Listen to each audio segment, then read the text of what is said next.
And Not Shut Up magazine also published the Kosler Awards, which is the annual official writers in prison award. Talha actually won the Platinum Award for his writing. He's also a poet, whilst he was extradited to Supermax prison in the United States, and also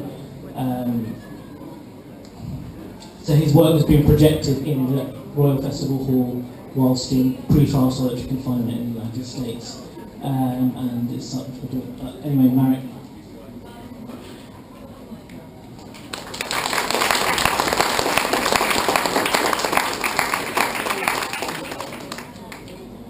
Is the idea that I talk about the magazine? Yes? There will be no PowerPoint. I'm allergic to it after working in prisons for 10 years, so don't worry. Two things that were said just a moment ago. We are a magazine which is brilliant in terms of literary quality. We started as a zine essentially 10 years ago, in 2003, by a group of writers in prisons in London who noticed there were people who were writing excellent literature, but it wasn't getting out there or in there. There was no publishing going on with this work. So they set up a small magazine which was just covering London jails, just literature.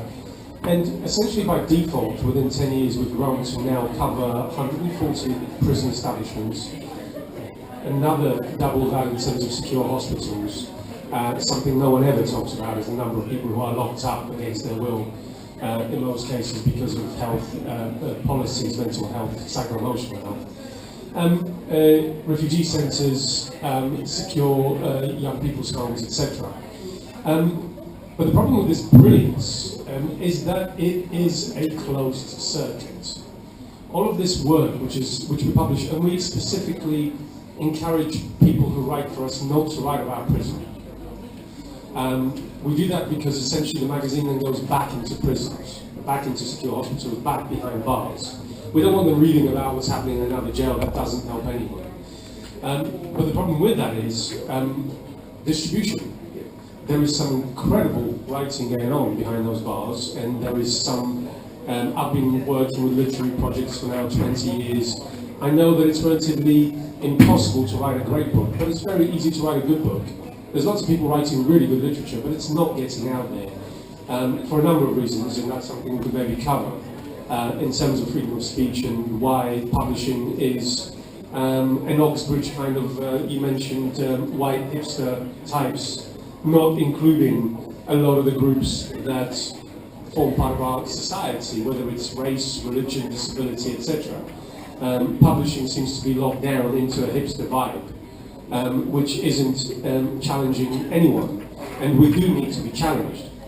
Because politics, you talked about all the difference between what's right and what's legal.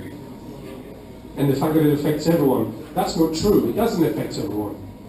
I think most of us go home into our sort of happy little cells that don't have bars in the windows. What writers, what artists do is try and tell us that there are bars in those windows, that your TV has got a screen and it's feeding you all kinds of propaganda. But we are not conscious of that until something goes wrong, until someone gets locked up, until a member of our family is betrayed by us. We are society. Let's not talk about politicians, etc., etc. Let's actually challenge ourselves to take accountability for how we spend our money, what we read, etc. That's why it's so wonderful to be here and see people, really putting their back and their money and their hearts into what they write, what they read, what they publish. But there is a serious issue, and in trying to address that issue, it's a 10th anniversary of Not Shut Up. Prisons are in big trouble in this country. Money's drained out of the system massively. There is a process of what's happening in America. Privatization is coming into prisons, and it's horrific. I won't give you any details because you all know the stories. But what's the solution? I started writing a book about somebody who's got Asperger's and who was in prison, so I started teaching in prison as research. I ended up then doing creative writing. Then a governor made me an offer I couldn't refuse. Not something I was expecting from a civil servant, that kind of gangster vibe. But I became a governor. I became a governor of equalities in Feltham Young Offenders in West London. And I spent the last 5 years trying to champion human rights for prisoners, for staff, for visitors who come in. And if you're Muslim, or if you're a woman, or if you're disabled, you have big, big problems in terms of access to the people who are behind those bars, who in the case of Feltham, 90% of those young people locked up in there are still innocent in the eyes of the law. It's a remand centre. But within 5 years, the whole thing changed. Prisons have become really scary, dangerous, and deeply contradictory places. The idea of duty of care and the idea of re-offending revolutions and the idea of big society is totally and utterly absent from those places. We've just seen this year the Writers in Prisons Network, who give us a lot of work, have lost their funding. There's a lot of problems. Education is being privatised, prison shops are privatised, gym is going to be next. You know, same as in America, if you want to do anything in prison, even wash your clothes, you've got to pay. And if you can't pay, that's it. Society doesn't care. Some of those stories is what we want to get out. So what I'm trying to do now as the new editor, because I took over last year, is we've gone to the Arts Council, we've said we've had this success, now give us some money so we can go online, so we can partner up. English language is a language of international culture, whether we like it or not. And linking up with various other prison systems and other prison initiatives, arts initiatives, is something that's essential for us in order to remind us that this global culture that we live in, I think, presents us with lots of conflicts and lots of contradictions and lots of problems.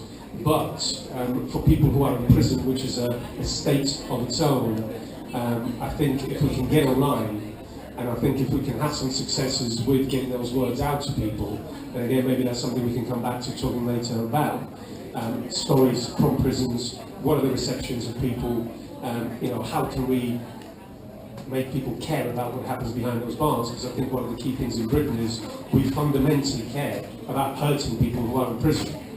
We have this penal idea, and I don't know where it goes back to, that people who are locked up shouldn't just be locked up, they should be punished while they're inside. And I say this as a former civil servant.